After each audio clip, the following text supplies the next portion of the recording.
Vamos a... Bien, nuevamente, el día de hoy, muchachos, vamos a estudiar eh, el final de la Segunda Guerra Mundial, la Guerra Fría y la descolonización. Así que me estoy ubicando en la diapositiva que trabajamos la semana pasada para poder concluir con la Segunda Guerra, ¿ya? Y luego ya avanzamos pues con lo que corresponde a esta semana. Voy a ubicarme donde nos quedamos, a ver. Recuerdo que llegamos hasta aquí. La ofensiva final aliada. ¿Ya? A ver, ya han pasado varios años de la Segunda Guerra Mundial, ¿no? El año 39, 40, 41, 42, 43. Y en este tiempo que queda, año 44 y 45, pues los aliados van a terminar ganando la Segunda Guerra Mundial.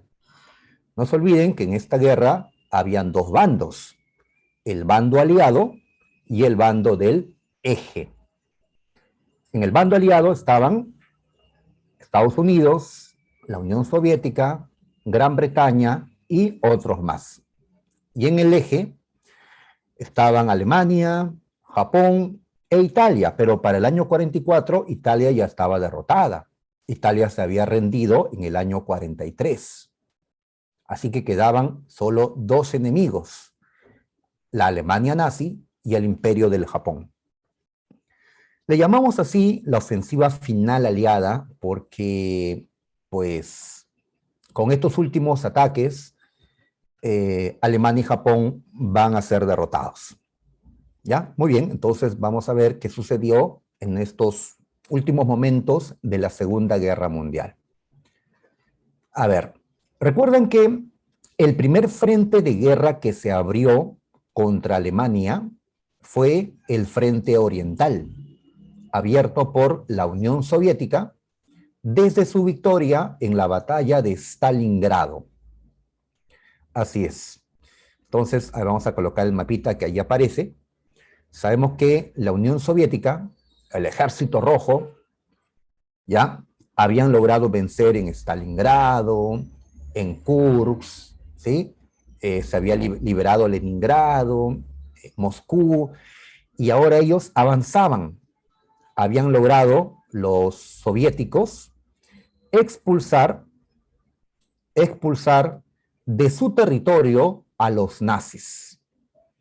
Y también habían vuelto a ocupar Estonia, Letonia, Lituania, ¿ya? Y los soviéticos, como este mapa lo indica, también estaban ocupando Rumanía, Bulgaria, Hungría, Eslovaquia, Polonia, es decir, Europa Oriental va a dejar de estar en manos de los nazis, ahora va a estar en manos de los soviéticos, cuyo ejército se había instalado en esos lugares. Esto va a tener como consecuencia más adelante que Europa Oriental, estos países que he mencionado, se vuelvan socialistas con la presión de la Unión Soviética. Entonces, la Unión Soviética en el año 44 estaba avanzando contra Alemania, ¿ya? Pero era una guerra bastante dura de todas maneras para la Unión Soviética. Por algo hemos dicho, los soviéticos tuvieron más muertos que los alemanes en la Segunda Guerra Mundial. Tuvieron que sacrificar a mucha gente, los soviéticos, para poder ganar la guerra. En la Primera Guerra también sacrificaron muchos rusos, pero en la Primera Guerra, pues era sacrificarlos por gusto, porque eran derrotas y derrotas. En cambio ahora al menos estaban logrando victorias. Los soviéticos estaban avanzando. Ahora, ¿cómo se podía acelerar la derrota de Alemania? ¿Ya? Disculpen estas palabras, ¿no? Alemania, ¿ya? Creo que está en portugués, ¿no? Pues, ¿cómo se podría acelerar la derrota de Alemania? Pues atacándole desde dos frentes. La URSS lo está haciendo desde el frente oriental. Falta abrir el frente occidental, atacarlo desde esta parte de Europa. ¿Ya? Muy bien. Habíamos dicho la vez pasada, lo último que dijimos fue que en la conferencia de Teherán, en Irán, la URSS le había exigido a Gran Bretaña y a Estados Unidos que ellos abran en Europa Occidental el segundo frente contra Alemania. Y bueno, esos países habían aceptado. Así que ahora, en 1944, se va a abrir el segundo frente contra Alemania.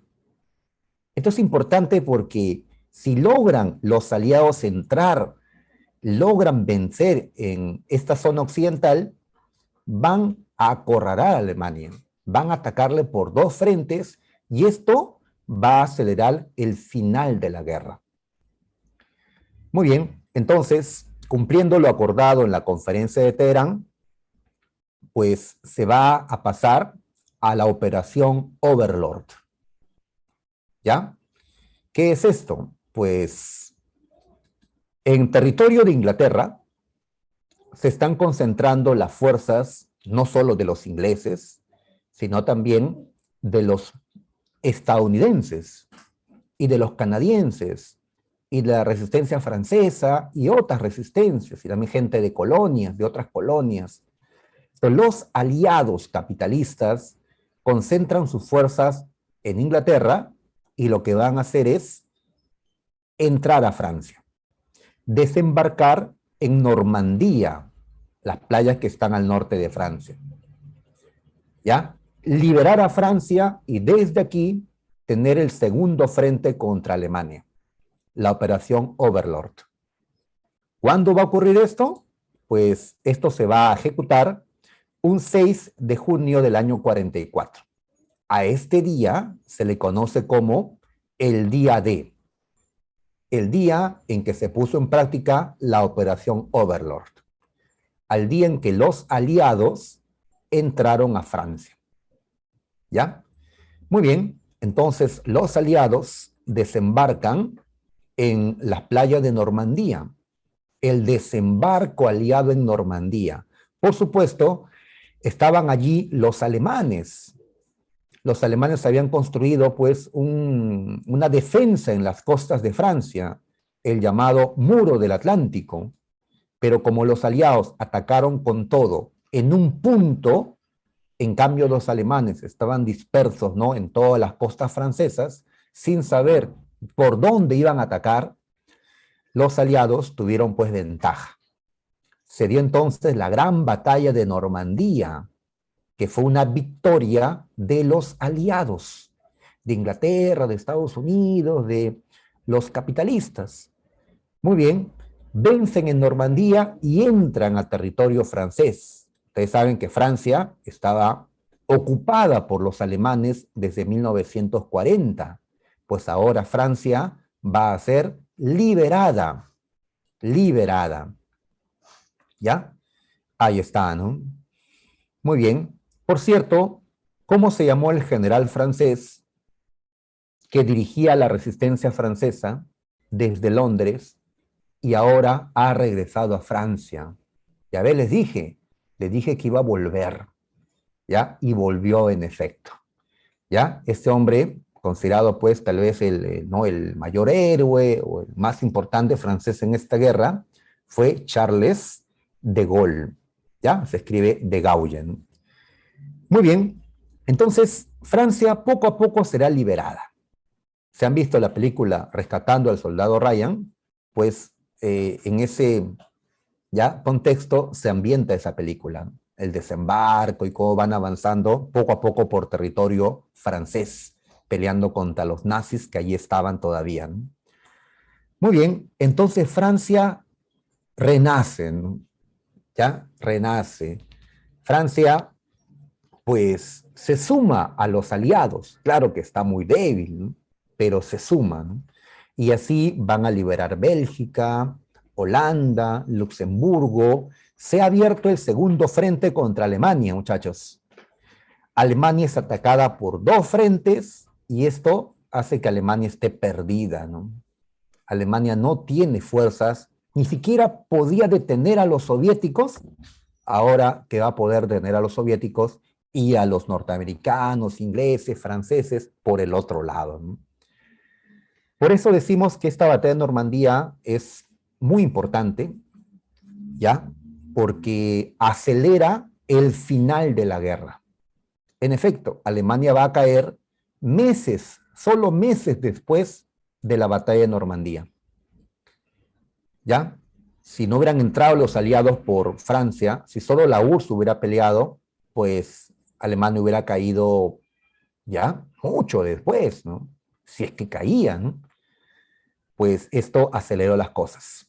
Por eso, en mi opinión, la batalla más importante de la Segunda Guerra fue la de Stalingrado, que abrió el primer frente contra Alemania, el que marcó el punto de inflexión, ¿no? El cambio. Alemania ganaba, ahora perdía. Y la segunda batalla más importante, la de Normandía, porque ahora abre el segundo frente y esto marca ya pues la derrota de Alemania, ¿no? Poco a poco. Bien, entonces Alemania ya no puede hacer ya prácticamente nada ya contra esto. Los países que había invadido ahora ya no lo están, se han liberado, pues Alemania solo se defiende. En estas circunstancias, la Alemania de la Primera Guerra se habría rendido, pero esta es la Alemania de Hitler, y Hitler nunca se va a rendir, ¿no? Nunca, ¿no? Y esta vez habían decidido, pues, invadir Alemania, no como en la Primera Guerra, en la cual Alemania no fue invadida. Aceptaron su rendición y Alemania no fue invadida. Esta vez sí debía ser invadida para acabar con los nazis. Muy bien. Ahora, por más que Hitler contraataca, porque manda a sus últimas fuerzas que tenía por el bosque de las Ardenas, por Bélgica, a ver si podía derrotar a los aliados que habían entrado por Normandía, Alemania volvió a perder en la batalla de las Ardenas. Esta fue la última ofensiva militar de Hitler, de Alemania. Después de esto, pues Alemania va a comenzar a ser invadida por los aliados. ¿Ya? Y no solo por tierra, por aire, porque primero se destruye el país por aire, pues va a ser bombardeada Alemania, que ahora ya no tenía fuerza aérea, era bombardeada por los norteamericanos, los ingleses, los soviéticos. Muy bien. Estamos en el año 45 ahora. En febrero se produce la conferencia de Yalta. Conferencia de Yalta. Yalta queda en la península de Crimea, en el Mar Negro. Yalta era parte del territorio de la Unión Soviética. Muy bien, ¿quiénes se encontraron en Yalta? A ver, acá tenemos la foto histórica de esa reunión, ¿ya? Tenemos a los que se les conoce como los tres grandes de la Segunda Guerra. Muy bien, ¿quiénes son ellos? Pues tenemos a Winston Churchill, el primer ministro británico. Al medio tenemos a Franklin Roosevelt, el presidente de Estados Unidos, que por cierto está muy enfermo en este momento, va a fallecer pronto. Y tenemos al otro lado, pues a Stalin, el gobernante de la Unión Soviética. Entonces es la foto de recuerdo de la conferencia de Yalta. ¿Ya? No es la primera vez que se encuentran. Recuerden que la primera vez que se reunieron, ellos tres, fue en la conferencia de Teherán. ¿Ya? Muy bien, ahora se han vuelto a reunir, ahora que la guerra está casi ganada. Muy bien, están de acuerdo con que Alemania debía ser completamente derrotada y ocupada militarmente. Alemania debía ser invadida por ellos. No podían aceptar ninguna rendición con condiciones de Alemania. Hitler tampoco lo iba a hacer, ¿no? Pero, ¿y luego qué hacemos con Alemania? Pues Alemania sería repartida entre ellos. Ya cada uno tendría una zona de ocupación. Bien, dice Stalin, dividamos Alemania en tres zonas de ocupación. Una para la URSS, otra para Gran Bretaña, otra para Estados Unidos. Total, habían tres gobernantes sentados allí. Pero los capitalistas querían incluir a Francia en el reparto. Francia que había renacido, lo cual a Stalin no le va a gustar, ¿no? Porque, a ver, si van a repartir un territorio, no es lo mismo que te entreguen un tercio a que te entreguen un cuarto. Un cuarto es menos.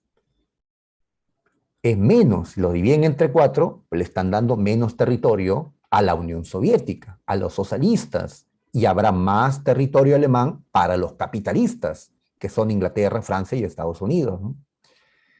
Pues por eso discuten en la conferencia de Yalta, ¿ya? Sobre cómo debía ser el reparto de Alemania. Están tan seguros que van a derrotar a Alemania que ya están pues hablando de su reparto. ¿Ya? Muy bien. Al final, ¿en qué acordaron? ¿Dividirla en tres pedazos o en cuatro? ¿O en dos? En dos, profe, porque después surgieron Alemania Occidental, Alemania Oriental, en dos. No, eso va a ser después. Aquí se discutía entre repartir entre tres o entre cuatro. Al final, entre cuatro.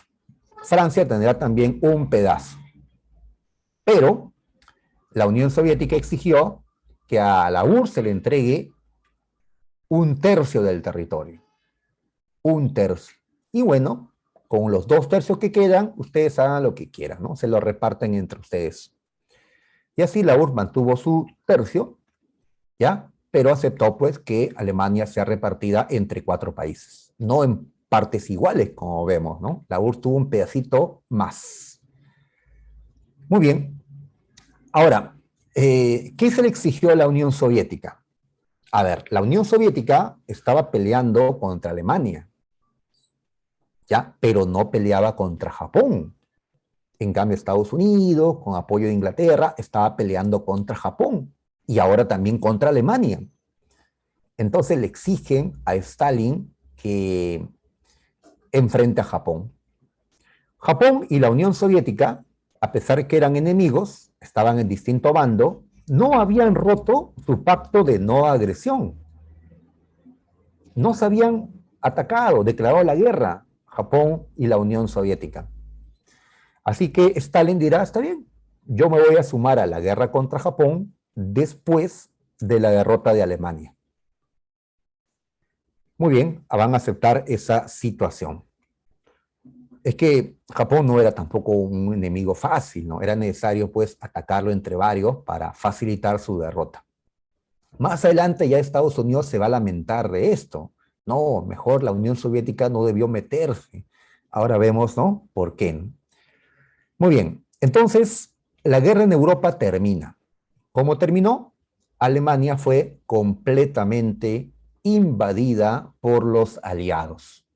Los soviéticos por el este, los norteamericanos, ingleses y otros por el oeste. Alemania cayó ciudad tras ciudad. Ya sus civiles que decidieron defender pues al país, ¿no? Cayeron, pues así Alemania había fracasado nuevamente en una guerra mundial. Y Hitler, pues Hitler estaba, según se considera, en Berlín, en su búnker. Berlín era la última ciudad que quedaba de Alemania, ¿ya? Hasta que llegaron los soviéticos a Berlín. ¿Ya? Los soviéticos llegaron, ten en cuenta que Berlín se encuentra en la zona este de Alemania, y por ahí estaban más cerca los soviéticos. Los alemanes hubieran preferido que los invadan los norteamericanos, no los soviéticos. ¿Por qué no? Porque tal vez preferían el capitalismo al socialismo.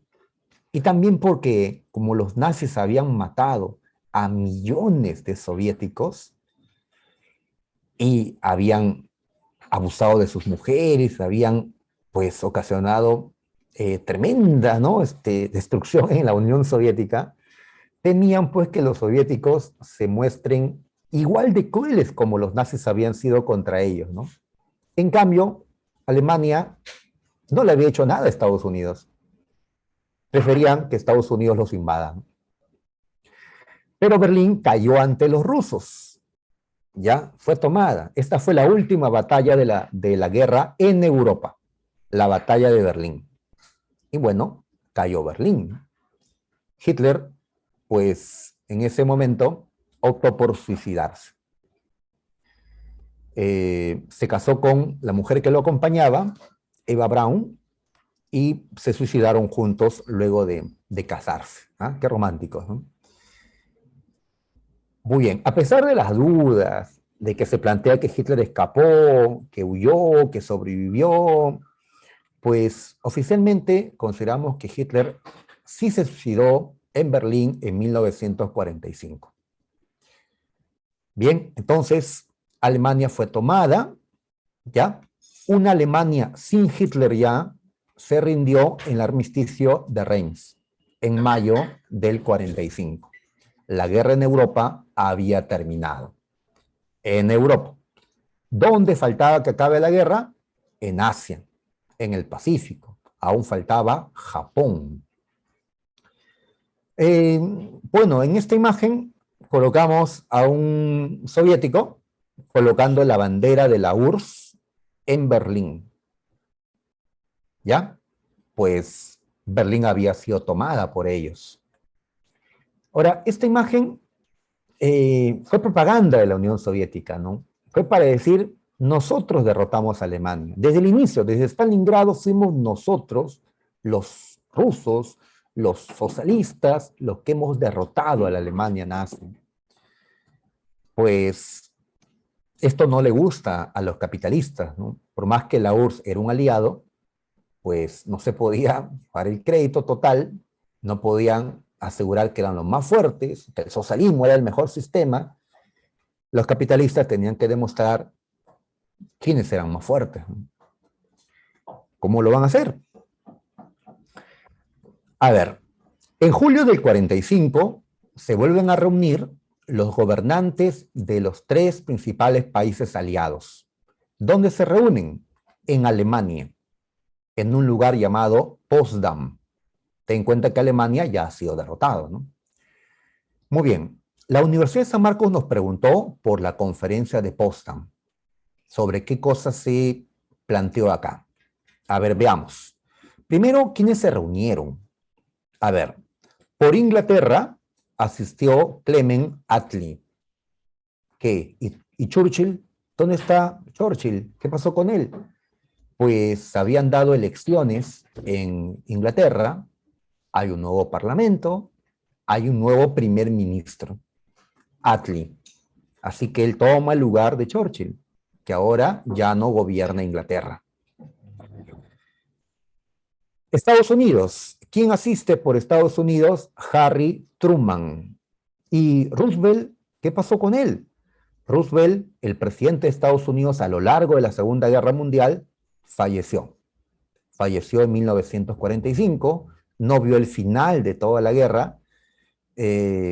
Bueno, pues al menos murió sabiendo que Alemania fue derrotada, ¿no? Así que el vicepresidente Harry Truman asumió el gobierno de Estados Unidos como presidente. Así que Truman asiste a la conferencia de Potsdam. ¿Quién es el que repite? ¿Quién es el que estuvo en todas las conferencias, pues, ¿no? Teherán, Yalta, Potsdam. Stalin. Stalin. Recuerden, chicos, las tres conferencias. Ya hubieron más, pero estas tres son las más importantes, ¿ya? Teherán, Yalta y Potsdam. Ya la Universidad de San Marcos ha preguntado por la conferencia de Yalta y por la conferencia de Potsdam. ¿Ya? Así que tomen en cuenta, ¿ya? Quiénes se reúnen, dónde, qué acuerdan. Muy bien. A ver, ¿qué es lo que van a hacer en Potsdam? Como Alemania ya estaba derrotada e invadida, lo que van a hacer es, pues, ejecutar lo que habían acordado en Yalta.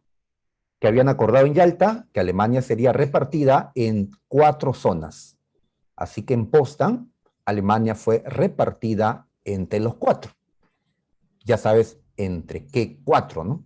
Estados Unidos, Unión Soviética, Inglaterra y Francia. ¿Ya? Las cuatro potencias consideradas pues ganadoras de la Segunda Guerra Mundial, cada uno se quedó con un pedazo de Alemania. Muy bien, ahora, ¿con qué objetivo ocuparon Alemania? No vayas a pensar que ellos se quedaron con el territorio. No, este pedazo de Alemania me pertenece. No, seguía perteneciendo a los alemanes. Pero entonces, ¿para qué servía la ocupación? Se pusieron como objetivo lo que se ha llamado los 4D. Los 4D. ¿Por qué 4D? Porque todos estos nombres empiezan con D. A ver, primer objetivo, desmilitarización. ¿Ya? Desarmar completamente a Alemania para que no vuelva a ser enemiga. Pensar que hasta hoy Alemania, que es un monstruo industrial, no es una gran potencia económica en Europa, es un país casi desarmado por la Segunda Guerra Mundial, ¿no? ¿Ya? Porque siempre hay el temor de que Alemania quiera otra vez su revancha. Desnazificación. ¿Qué significa esto? Pues acabar completamente con los nazis, con los dirigentes nazis. ¿Ya? Así es, ¿no? Pues eliminar completamente al partido nazi, ¿no? El partido de Hitler. La otra D es democratización. Recuerda que Alemania era un régimen dictatorial, fascista, totalitario, pues había que democratizarla. Pues la Alemania actual es muy distinta a la Alemania de Hitler. La Alemania de hoy, de ahora, pues es una Alemania democrática, ¿sí? Democrática, ¿no? Una democracia más sólida que la peruana, ¿no? Y ellos pasaron por una dictadura terrible, la de Hitler, y cómo se han democratizado en poco tiempo, ¿no? Ahora con Angela Merkel. Y la otra D es lo que preguntó la Universidad de San Marcos, la descartelización. ¿Ya? ¿Y qué es eso, no? Pues ustedes en economía han hablado de los monopolios, entre ellos los cárteles. Pues en Alemania los grupos empresariales habían formado cárteles.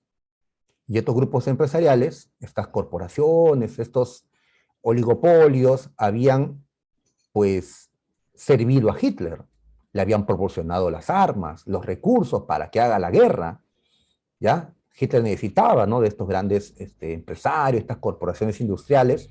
Pues entonces lo que había que hacer era desarmar estos cárteles.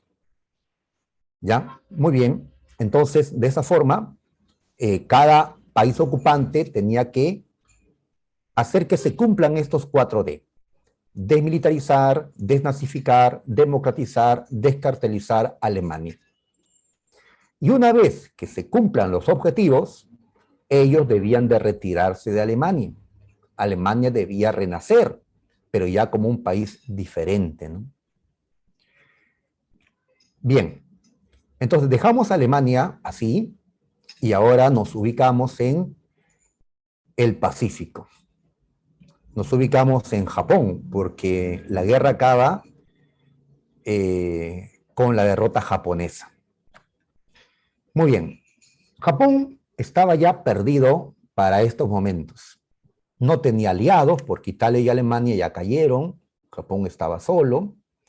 Japón ya no tenía fuerza naval, ya no tenía aviones, sus últimos aviones lo usaron con los kamikazes, ¿sí? ¿Recuerdas? Con los pilotos suicidas japoneses que llenaban de explosivos sus aviones y se estrellaban contra los barcos norteamericanos.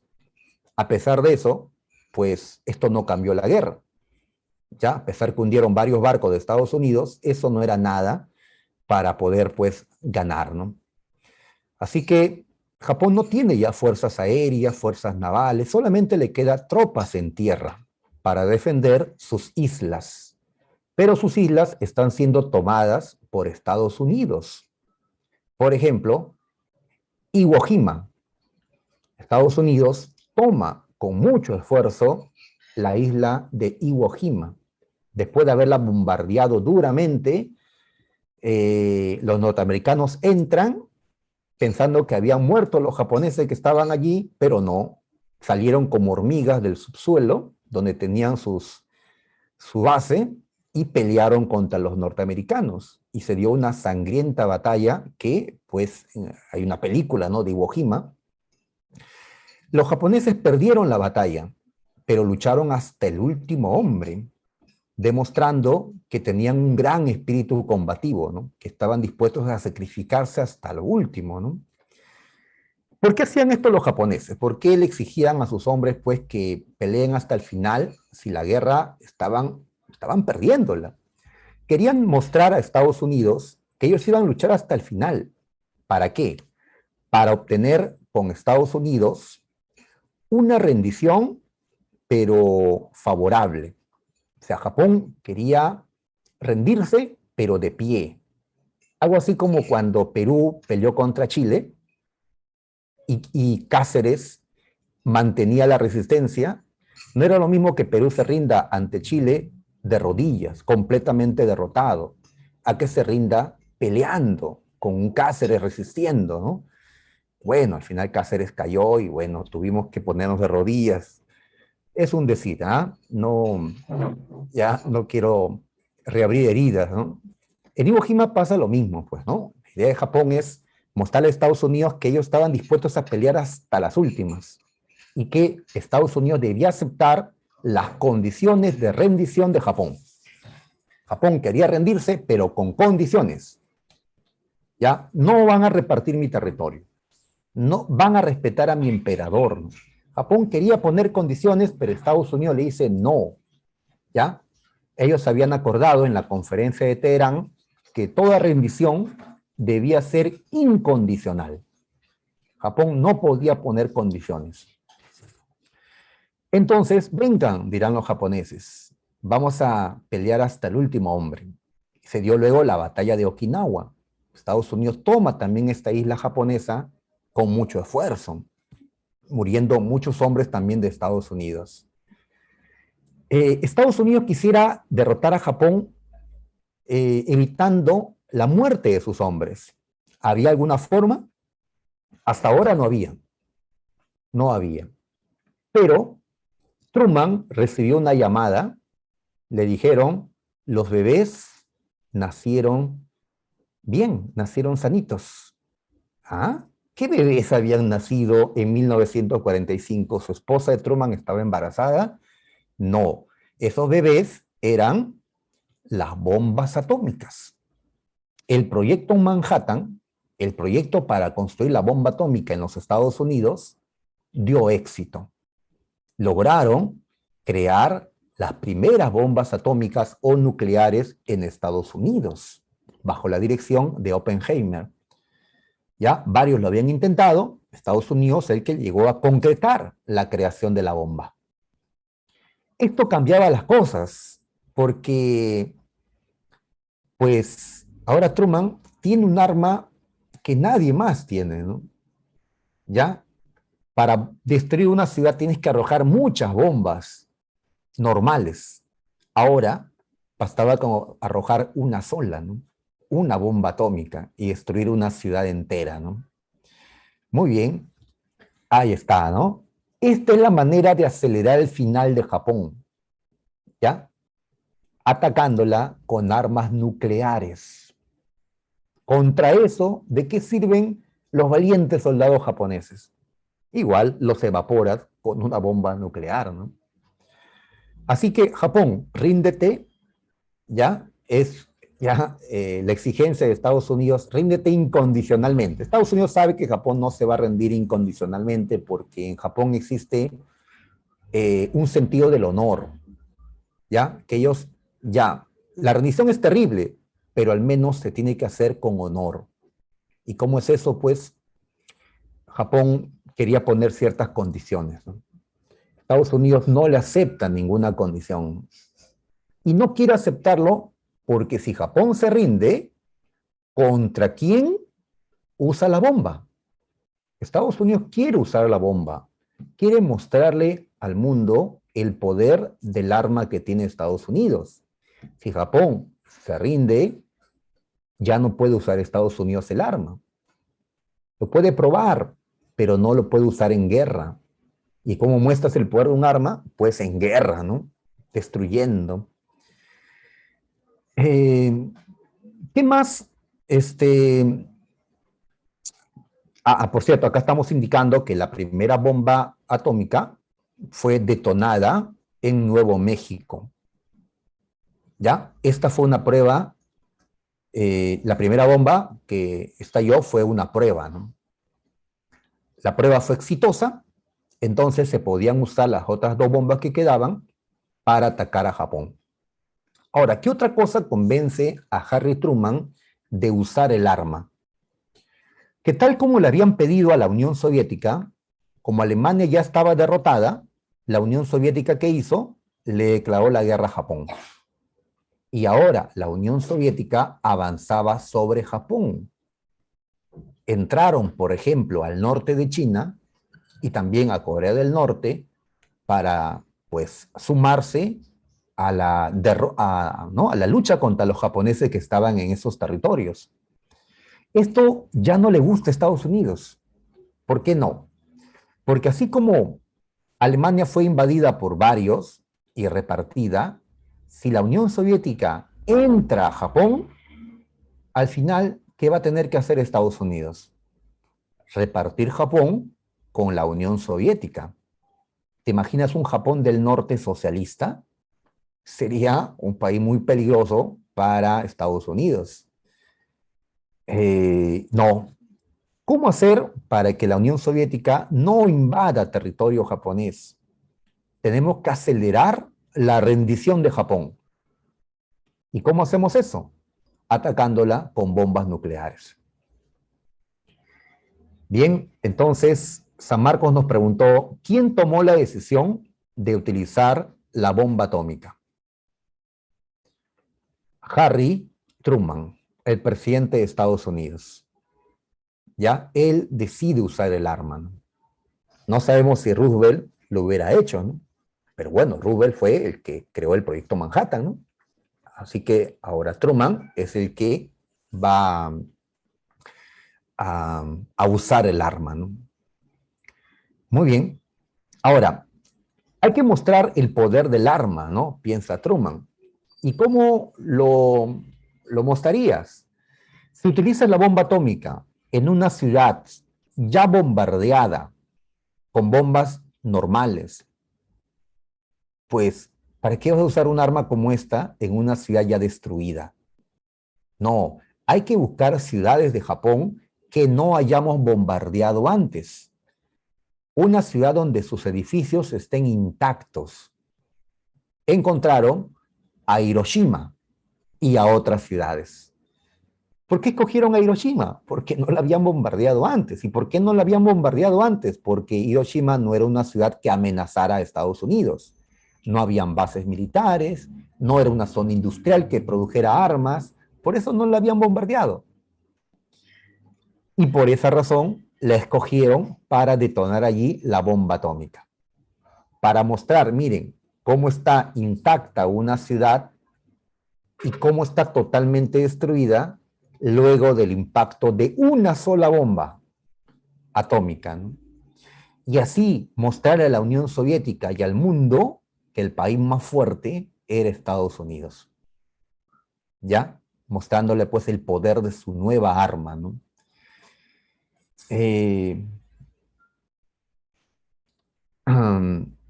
Desquiciados, ¿ya? Bueno, sí, comparto su opinión, ya maquiavélicos, ¿no? O sea, usar a Japón para probar su poder.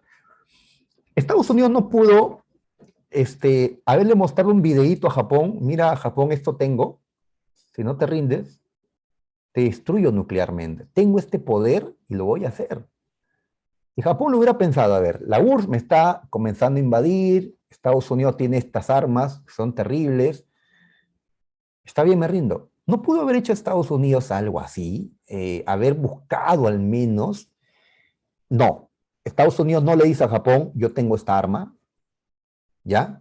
Tal vez si le decía, Japón se hubiera rendido. Y si se rendía, Estados Unidos ya no podía usar el arma. Ya no podía mostrarle a la URSS quién es más fuerte. Necesita usar el arma. Así que un avión voló a Hiroshima, ¿ya?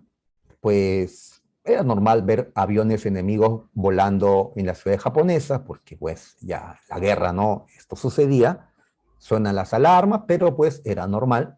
No sabían los habitantes de Hiroshima que la bomba que iban a soltar sobre ellos era pues un arma nuclear, ¿no?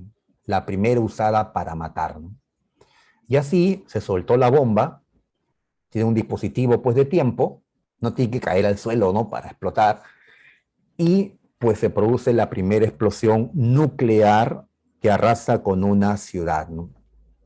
Hiroshima fue destruida con esta bomba, ¿no? Destruida, ¿no? Y así se forma bueno, esto es solamente una imagen, ¿no? Pero pues representa lo sucedido en Hiroshima. ¿Ya? ¿Te imaginas estar en una de estas casas? Pues todo el calor que irradia la bomba es como que te pararas sobre el sol. ¿Mm? ¿Qué pasa con tu cuerpo si te paras sobre el sol? Pues te evaporas, ¿no? Ni tus huesos quedan, ¿no? Pues así Hiroshima fue destruida y sus habitantes, cerca de 100.000, fueron en unos segundos, pues, eliminados, ¿no? Pues, claro, ¿no? Nos desintegramos, pues. Eh, bueno, esta arma podía destruir una ciudad del tamaño de Hiroshima, ¿no? Pero ya ciudades más grandes se necesitan armas nucleares más poderosas, ¿no? Pensar que la bomba atómica que se usó en Hiroshima fue una bombita en comparación a las bombas que existen actualmente, que son más poderosas, ¿ya? 10 veces más, 50 más, 100 veces más poderosas que la bomba que se usó en Hiroshima, ¿ya? Obviamente el radio, pues, de destrucción es mayor, ¿no? Con las bombas de ahora, que están allí, no se usan, pero están allí, ¿no? Para algún día usarse, ¿no? Pues, así que la bomba en Hiroshima y en Nagasaki fueron, pues, las bombas nucleares más pequeñas, las menos destructivas, y aún así, pues, acabaron con tantas personas, ¿no? Ahora, lo que yo lamento, ¿no? O critico de esto, es que los habitantes de Hiroshima eran mujeres, ancianos, niños. Los hombres, jóvenes, adultos, pues, estaban en la guerra, ¿no? ¿Ya? Así que en Hiroshima habían civiles, niños, y la guerra no es para matar civiles. Bueno, la Segunda Guerra Mundial lo fue, ¿no? Pero ya que lo hagan los nazis, que lo hagan aquellos que tú dices que son unos monstruos, pero ya en las películas los aliados aparecen como los buenos. Pues los buenos hacen esto, destruyen una ciudad de civiles. Pues ya, no sé cuánta diferencia hay entre Hitler y Harry Truman. Claro, puedes opinar distinto, ¿no? Puedes decir que Truman fue un salvador, ¿no? Porque, a ver, los norteamericanos, ¿cómo justifican el uso del arma? Pues, si no usábamos la bomba atómica, tendríamos que tomar con nuestros jóvenes soldados cada ciudad de Japón y ellos hubieran matado a muchos de los nuestros. Como ellos empezaron la guerra, los japoneses, mejor era que mueran únicamente ellos. Así que la bomba atómica fue bien utilizada, dirán los norteamericanos. Pues ahora entendemos por qué se dejaron atacar en Pearl Harbor, ¿no? Querían aniquilar a Japón, ¿no? Bien, la segunda bomba iba a caer en la ciudad de Kokura. Kokura es la segunda ciudad escogida para que allí estalle la última bomba que Estados Unidos tenía. No era fácil construir bombas en ese tiempo, ¿no? Así que le quedaba una. El avión voló a la ciudad de Kokura, pero el piloto no podía ver el lugar indicado en el mapa donde debía soltar la bomba. No había como ahora, pues, ¿no? Eh, los avances, ¿no? Tenía que visualmente buscar el lugar. ¿Y por qué no podía ver? Neblinas, mal tiempo, no había claridad, ¿no? Así que, ¿qué hago? No podían soltar la bomba donde sea. Si lo arrojas detrás de alguna montaña, la destrucción sería menor. Ellos han escogido en qué parte de la ciudad se debe arrojar para que la destrucción sea mayor. La idea es, recuerda, mostrar el poder del arma, ¿ya? Dejar boquiabiertos a los soviéticos, ¿no? Que no tenían la bomba atómica, ¿no? Pues entonces le dijeron, no, no sueltes la bomba. Y así los japoneses de Kokura se salvaron de una bomba nuclear. ¿A dónde fue el avión? A la tercera ciudad escogida, Nagasaki. Si soltaban en Kokura la bomba, los japoneses de Nagasaki habrían sobrevivido, ¿no? Pero tuvieron mala suerte y les cayó la segunda bomba nuclear, pues, ¿no? Usada para matar. Y así Nagasaki, pues, recibió el impacto nuclear. Bueno, por el territorio accidentado, la destrucción no fue igual que en Hiroshima, pero igual murieron, pues, cerca de 50.000 personas, igual civiles. Así que, pues, ahí están los dos grandes impactos nucleares. Muy bien, pues, ¿qué consecuencias trae esto? Que Japón toma la decisión de rendirse incondicionalmente, ahora recién. ¿Qué hechos han influido para que Japón decida rendirse incondicionalmente? Cosa que no lo quería nunca, pero al final lo hacen, ¿no? Pues uno, el ataque nuclear. Contra eso no servía la valentía, el sacrificio de sus soldados, ¿no? No servía ante un ataque nuclear, ¿no? Y dos, que Estados Unidos, perdón, que la Unión Soviética avanzaba hacia Japón. Era inútil pelear ante todas las potencias, ¿no? Así que todo eso se suma y Japón acepta su rendición. El 2 de septiembre del 45 vemos a los representantes de Japón firmando su rendición incondicional ante Estados Unidos en el barco Missouri de Estados Unidos. ¿Ya? Así, ese día, pues acabó la Segunda Guerra Mundial. La Unión Soviética ya no pudo invadir Japón. Japón ya se había rendido. En cambio, quienes ya habían entrado a Japón, y esto en las condiciones de la rendición, habían entrado, habían ocupado Japón los norteamericanos. ¿Ya? Japón fue ocupado, fue tomado únicamente por Estados Unidos, que era lo que quería, ¿no? Muy bien. No sé, yo si fuera Harry Truman, no habría podido dormir, no habría podido mantener en mi conciencia que había matado a tantos niños, ¿no? En esas ciudades. Bueno, al menos yo pienso así, ¿ya? Claro, tampoco podría tener mi conciencia tranquila si hubiera sido Hitler, si hubiera sido todos estos hombres que han terminado, pues, matando por cantidad, ¿no? El mismo Stalin, Churchill, Mussolini, ¿no? Pues, es que así son las guerras, ¿no? Pues los políticos tienen que tomar decisiones terribles, ¿no? Consecuencias, vamos a las consecuencias para finalizar esto. A ver, Europa destruida por la guerra, ¿no? De hecho, así hayas ganado, pues tu territorio está destruido. Londres está en ruinas, París, Roma, Berlín, ¿no? Las grandes ciudades europeas están en escombros, ¿ya? Por los bombardeos, por ser escenario de guerra, ¿no? Japón también, por supuesto, ¿no? En cambio, ¿cómo está el territorio de Estados Unidos? Intacto.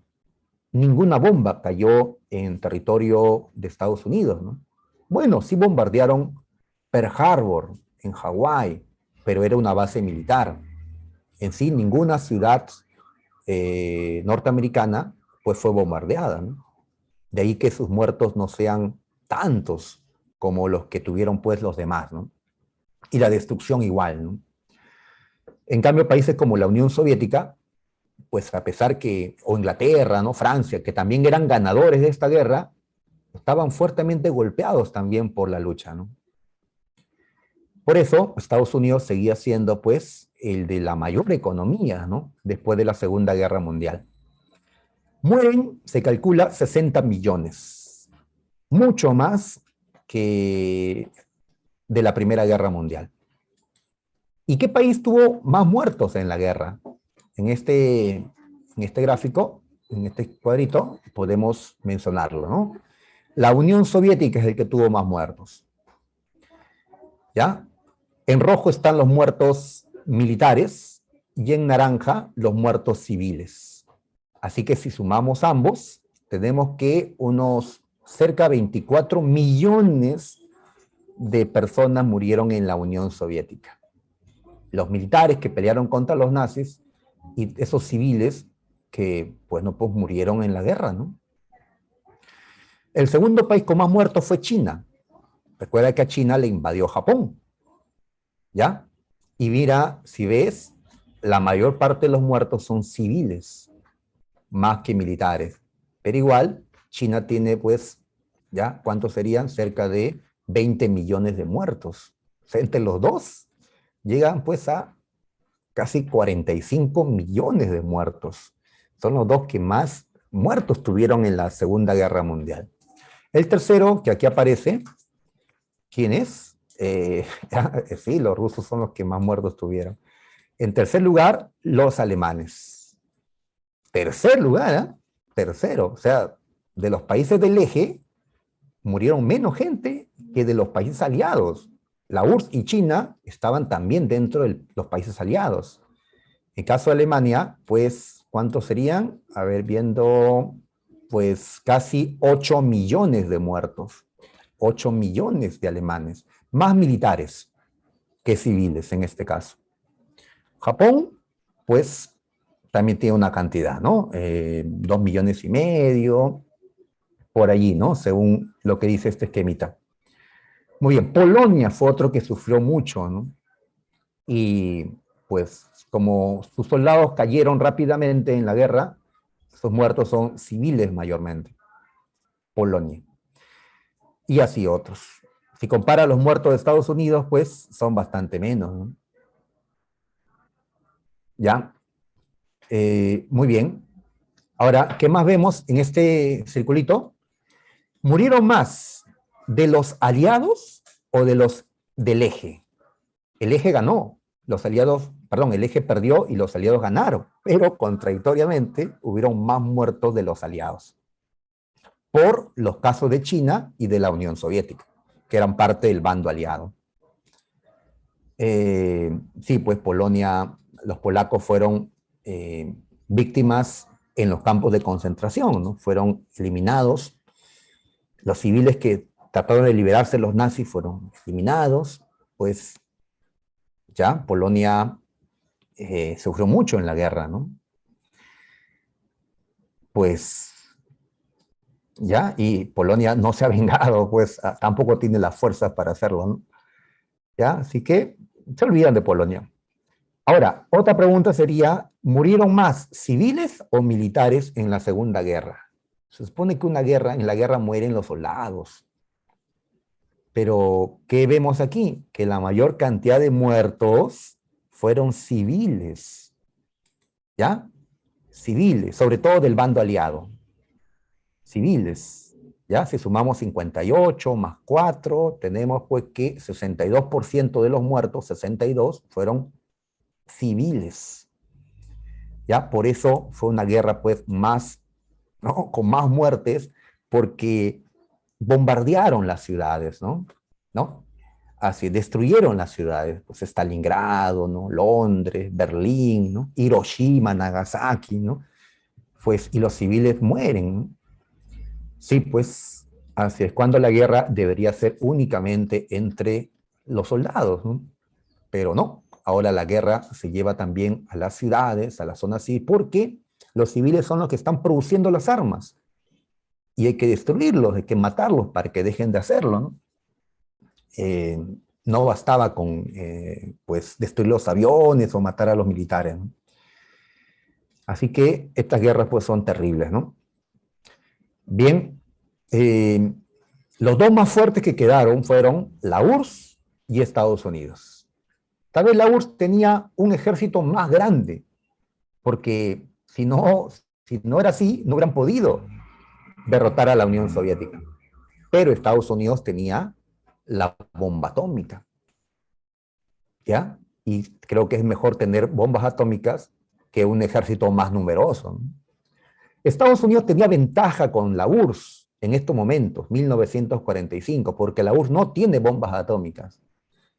¿Ustedes creen que Estados Unidos debió atacar a la URSS en estos momentos? ¿Ya? Iniciar inmediatamente la Tercera Guerra Mundial, pero ahora contra la URSS. Ya, pero ¿ustedes creen que Estados Unidos iba a derrotar a la URSS con 2 bombas nucleares? ¿O con 10? Tremendo país, no iba a caer con 10 bombas nucleares. Necesitaba más. Y además tenía luego que invadirlo. ¿Qué ha pasado con los que han intentado invadir la Unión Soviética? Napoleón, Rusia, ¿no? Napoleón, Hitler, pues no lo han conseguido, ¿no?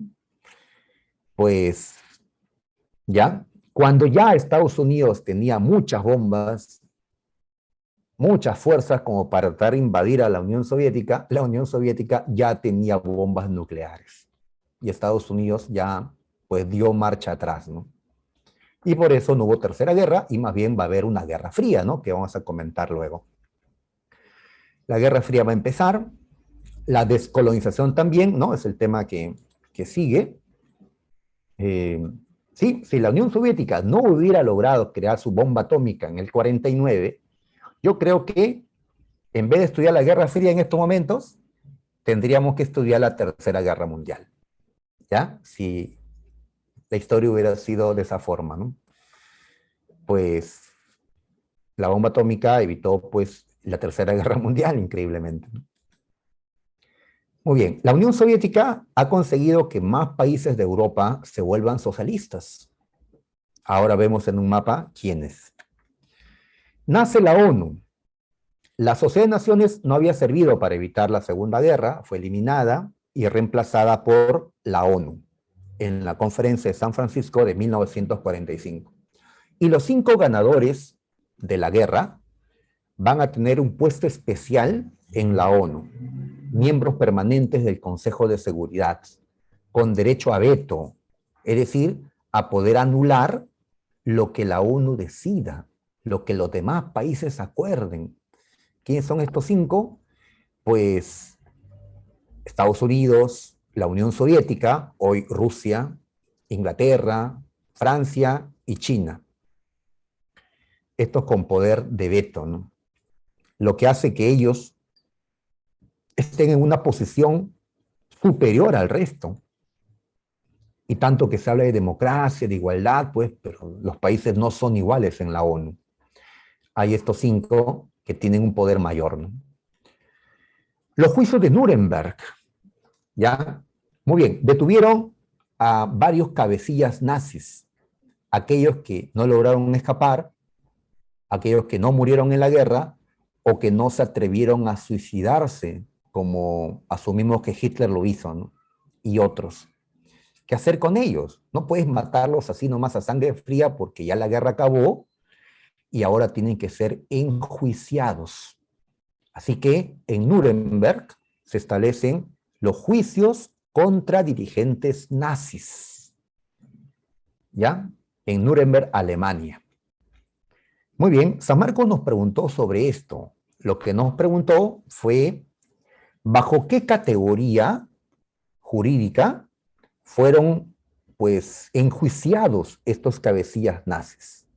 ¿Ya? O sea, ¿bajo qué tipo penal, bajo qué cargos fueron enjuiciados? ¿Ya? ¿Bajo qué cargos? Pues, por lo que habían hecho, ¿no? Una guerra y tantos muertes, ¿no? Asesinatos, lo que pasó con los judíos, pues se va a establecer una nueva categoría jurídica que San Marcos ha preguntado, llamado crímenes contra la humanidad. Crímenes contra la humanidad. ¿Ya? Pues ahí está incluidos, ¿no? Los asesinatos, secuestros, migración forzada de personas, torturas, genocidio Y bueno, todo eso lo habían hecho los nazis en los campos de concentración, ¿sí? Habían llevado a los judíos, también a los polacos y a otros a los campos de concentración. Entonces, crímenes contra la humanidad, ¿no? Fue tipo penal usado para castigar y condenar a esos dirigentes nazis. Ahora, pero acá hay un problema legal. A ver, chicos, ¿recuerdan ustedes el principio de no retroactividad de una norma? ¿Qué significa eso? Que las leyes solo rigen a futuro, no hacia atrás, no hacia el pasado. Entonces, si se crea este delito o este tipo de crímenes contra la humanidad, ¿ya? Luego que la guerra ha terminado, pueden ser enjuiciados por esto los que han cometido esos crímenes durante la guerra, antes del final de la guerra. Pues si vemos así, no podrían ser enjuiciados por crímenes contra la humanidad, sino aquellos que lo hagan después. Pues si querían hacer justicia, debieron aplicar la ley correctamente, ¿no? Bueno, eso son cosas de los abogados, dirán, ¿no? Pero bueno, son juicios, ¿no? Ahora, lo que también se critica de los juicios de Nuremberg es que ya estuvo bien que se castiguen a los cabecillas nazis por lo que hicieron, pero ¿no habían cometido crímenes contra la humanidad también los soviéticos, los norteamericanos, los ingleses? ¿Los que ganaron la guerra no habían cometido crímenes contra la humanidad también? ¿Acaso no hubieron campos de concentración de alemanes en la Unión Soviética o campos de concentración de japoneses en Estados Unidos? Pues también lo hubieron. Y eso también son crímenes contra la humanidad, porque también pues allí hubo, ¿no? Secuestro, hubo asesinatos. eh, entonces se castigaron en estos juicios a los perdedores, pero a los vencedores no se les enjuició. A mí me hubiera gustado, por ejemplo, que se lleve a juicio a Harry Truman, ¿ya? Por lo que hizo con las bombas atómicas, por matar civiles en Hiroshima y Nagasaki, y ver, pues, si el tribunal consideraba que realmente tenía que usar el arma, estaba obligado a hacerlo por las circunstancias, o pudo haberlo evitado, ¿no? Pues a los ganadores no se les enjuició nunca, ¿no? A pesar que habían cometido también, pues, destrucción contra la población civil, ¿no? Bueno, pues así es, ¿no? Los que ganan hacen la historia y también hacen los juicios a los que perdieron. A ellos mismos no se van a condenar, ¿no? Bien, Alemania quedó dividida, su capital también, por un tiempo igual Austria y su capital Viena, desaparecen algunos estados. Esto lo vemos mejor en un mapa, en este mapa. ¿Ya? Con esto ya acabamos el tema. Uy, me estoy alargando. A ver, eh, por aquí. Aquí, en este lugar, habían tres países que habían nacido después de la Primera Guerra: Estonia, Letonia y Lituania. ¿Y dónde están? Desaparecieron. La Unión Soviética se anexó Estonia, Letonia y Lituania, las llamadas repúblicas bálticas. Ya no están, ¿ya? Pero no debían obligar a la URSS a que pues les dé su independencia. Pues recuerda que la URSS fue uno de los que ganó la guerra. Y bueno, le dieron concesiones a la Unión Soviética, ¿no? Pero en mi mapa aparecen Estonia, Letonia y Lituania. Ah, es que en el año 91 estos países volvieron a surgir. Esto ante la desintegración de la Unión Soviética, que luego vamos a estudiar. Muy bien. Si ves a Polonia, ha cambiado Polonia. Sus fronteras son otras. Ha perdido un poco de territorio que ha tomado la Unión Soviética. La Unión Soviética justifica que todos esos territorios que he tomado eran míos en tiempos de la Primera Guerra Mundial y los estoy recuperando. A cambio de la pérdida de territorios de Polonia en la zona este, le dieron territorios de Alemania en la zona oeste. Y así Polonia compensa ¿ya? Perdió en el este, ganó en el oeste. Y ahora tiene una mejor salida al mar Báltico, ya no solo un corredorcito, sino tiene ahora amplias costas. Alemania volvió a perder territorio, territorio en la zona oriental, territorio que Polonia le dieron a Polonia en compensación, pues, por las otras pérdidas y por lo que sufrió Polonia en la guerra, ¿no? Alemania volvió a empequeñecerse, igual que en la Primera Guerra. ¿Ya? Ahí está, ¿no? Entonces, esta es la Alemania que queda, ¿no? Acá lo vemos más grande, Alemania. ¿Ves el territorio de Alemania? Está rayado, pero las rayas son diferentes porque quedó ocupada por 4 países, recordarás. Esta parte lo tomó la Unión Soviética, esta parte Inglaterra, por acá Francia y lo otro Estados Unidos. Como Inglaterra, Francia y Estados Unidos son capitalistas, acá lo han pintado del mismo color amarillo. En cambio, la Unión Soviética socialista, el lado de Alemania socialista está pintado de verde. Muy bien, entonces en el 45 Alemania quedó así, dividido en 4 pedazos. ¿Ya? Dejamos esto y vamos pues a la Guerra Fría. ¿Ya? Muy bien. Entonces, a ver, empezamos la historia de la Guerra Fría. ¿Ya? La Guerra Fría viene a ser un periodo de fuerte rivalidad entre los 2 países más poderosos que salieron de la Segunda Guerra. Ya las banderas que aquí aparecen nos indican cuáles fueron esos países.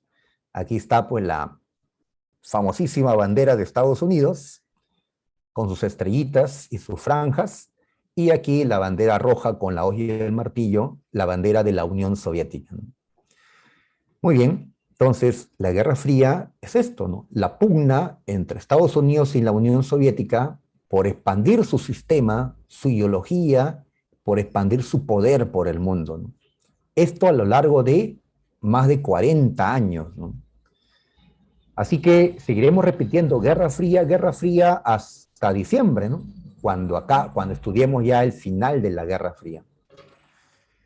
La Guerra Fría, vamos a conceptuarlo, fue un periodo de tiempo desde 1945 hasta 1991. O sea, desde que acabó la Segunda Guerra Mundial hasta que la Unión Soviética se desintegró, hasta que desapareció la Unión Soviética en 1991. Ya, claro, actualmente no podemos decir, la Unión Soviética, no existe la Unión Soviética actualmente. Decimos Rusia, y Rusia no es la Unión Soviética. Muy bien, la Guerra Fría es un periodo de fuerte tensión entre Estados Unidos y la Unión Soviética, a lo largo de más de 40 años. El mundo se dividió en 2. Una gran parte de los países se alinearon detrás de Estados Unidos. Estamos contigo, ¿no? Y otra gran parte de países se alinearon detrás de la Unión Soviética. Estamos contigo. Y así el mundo se dividió en 2 bloques. La Guerra Fría es, ¿no?, la historia de un mundo partido en 2 bloques. El bloque occidental, capitalista, y el bloque oriental, socialista. Como el mundo está dividido en 2, como hay 2 superpotencias, se habla también de mundo bipolar. Sabemos que bi significa 2, mundo bipolar. ¿Ya? Entonces la historia de la Guerra Fría es la historia de 2 superpotencias rivalizando, ¿no? ¿Ya? Se reconocían que habían solo dos superpotencias, porque Inglaterra, Francia, China y otros no estaban a la altura de ellos, de la URSS o de Estados Unidos. ¿Ya? Las otras potencias estaban por debajo de estas superpotencias, como le estamos llamando ya, ¿no? Muy bien. San Marcos nos preguntó por el origen de la Guerra Fría. ¿Ya? Se considera que cierta reunión es el origen de la Guerra Fría. ¿Cuál fue esta reunión? La conferencia de Yalta, que acabamos de ver. La conferencia de Yalta. Ya poquito antes de la derrota de Alemania se dio esta conferencia con Churchill, Stalin y Roosevelt. ¿Sí? Muy bien. ¿Por qué considerar que esa conferencia marca el inicio de la Guerra Fría? Porque recuerdas que discutieron Stalin, socialista, y Roosevelt y Churchill, que eran capitalistas, discutieron por el futuro de Alemania, el futuro de Europa. Claro, pues la Unión Soviética buscaba que la mayor parte posible de Europa sea socialista. Y los capitalistas esperaban por lo contrario, ¿no? Que pues Europa no caiga en el socialismo, ¿no? Así que las discusiones que tuvieron allí los defensores del socialismo y del capitalismo, pues esas discusiones marcan el inicio de la Guerra Fría, que es un periodo de rivalidad entre los capitalistas y los socialistas. ¿Por qué hablamos de Guerra Fría? ¿No? Por qué, ¿Cuál es la causa de la Guerra Fría? A ver, ya desde antes la Unión Soviética era socialista. ¿Por qué no hablamos de Guerra Fría antes? Porque antes de la Segunda Guerra Mundial, Stalin buscó consolidar el socialismo en la Unión Soviética, no expandir el socialismo. Stalin prefirió centrarse en lograr el desarrollo de la Unión Soviética, en convertirla en una potencia industrial que pueda defenderse de los capitalistas, como pasó en la Segunda Guerra. No expandir el socialismo al resto del mundo. ¿Ya? En cambio ahora, que ya terminó la Segunda Guerra Mundial y el socialismo en la Unión Soviética ya está consolidado y la URSS ya es una potencia industrial, ahora Stalin, ¿qué quiere hacer? Pues llevar el socialismo al mundo, ¿ya? Y justamente por eso es que se da la Guerra Fría, porque de parte de los capitalistas, ellos no van a permitir que el socialismo se expanda por el mundo. Era necesario detenerlo, ¿no? ¿Ya? El socialismo se expandió por Europa Oriental, por Asia. Bueno, Estados Unidos podía aceptar que se expanda por esos territorios, y aún así, pero jamás podría permitir que el socialismo se expanda a Occidente. Cuando digo Occidente, me refiero pues a Europa Occidental, donde está Inglaterra, Francia, o América. El socialismo no podía llegar acá, ¿no? ¿Ya? Que es tierra del capitalismo, ¿no? Entonces colocamos como causa de la Guerra Fría el temor de Occidente, encabezado por Estados Unidos, a la expansión del socialismo o comunismo. ¿Ya? Me van a disculpar que esté tomando al socialismo y al comunismo como si fuera lo mismo. En sí el socialismo es muy amplio, tiene variantes, ¿ya? El socialismo de este tiempo, el que está promoviendo la Unión Soviética, es el socialismo científico, el socialismo marxista, leninista, el socialismo eh, internacionalista, el comunismo, como le estamos llamando también. ¿Ya? Hay varias formas de socialismo, pero aquel que estamos, ¿no?, tocando hoy, pues es ese socialismo que construyó la Unión Soviética. No el socialismo democrático que existe en varios países, no ese socialismo moderado, o ese socialismo utópico que hablábamos antes, ¿no? No ese, ¿no? Sino un socialismo radical que estamos llamándole comunismo. Muy bien, y por supuesto también era una pugna entre quién es más fuerte, ¿no? Estados Unidos o la Unión Soviética, ¿no? ¿Ya? Y eso se representa pues en muchas caricaturas como esta, ¿no? Donde está la URSS como un oso, así le llaman, ¿no? El oso, ahí está colocando sus fichas, ¿no? Y Tío Sam, que representa a Estados Unidos, colocando las suyas, ¿no? Muy bien. A ver, la Guerra Fría, como hemos estado señalando, No fue una guerra realmente, ¿ya? Así es. No, la Guerra Fría fue la Tercera Guerra Mundial. Puede que se interprete de esa manera, pero en la realidad la Guerra Fría no fue una guerra de verdad. Estados Unidos y la URSS, por más rivales que eran, por más odio que se tenían, nunca se atrevieron a atacarse mutuamente. Estados Unidos, pues nunca le arrojó una bomba atómica a la URSS, ni la URSS a Estados Unidos, ¿no? Tenían los motivos, nunca lo hicieron. Por eso se habla de Guerra Fría, cuando se odian, pero no se atacan, ¿no? Muy bien. Entonces decimos que la Guerra Fría fue un enfrentamiento no bélico, no armado, un enfrentamiento en lo económico, en lo científico, en lo ideológico, en todo aspecto, menos en lo militar. Sí, construyen sus poderosas fuerzas militares, pero no se atacan mutuamente. Eh, ¿Ya? Claro que en cualquier momento podían hacerlo, pues el mundo temía que en cualquier momento estos dos se enfrenten militarmente y empiece la tercera guerra. Y lo que más temían era pues que sea una guerra nuclear, porque los dos van a tener con el tiempo un montón de armas nucleares. A lo largo de la Guerra Fría se construyeron pues unos 14.000 bombas nucleares, ¿no? Pues con eso se podía destruir todo el mundo varias veces, ¿no? Llegaron a eso en la Guerra Fría, ¿no? Pues el temor a que se use, ¿no?, todo ese arsenal nuclear que no solo destruiría a ellos, sino tal vez a toda la humanidad, ¿no? Otra característica que hemos dicho es la bipolaridad, ¿ya? Todos los países, una parte están con Estados Unidos, la otra están con la Unión Soviética. Era difícil ser neutral en este tiempo, ¿no? Pero ¿con quién estaba?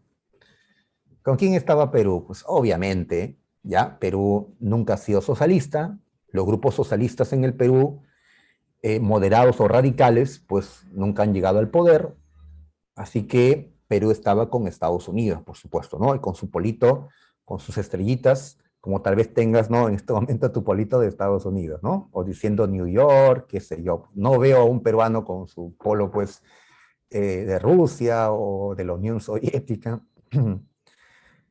La olla de martillo sí lo hemos visto en el Perú, ¿no?, en un grupo terrible, ¿no? Sendero Luminoso.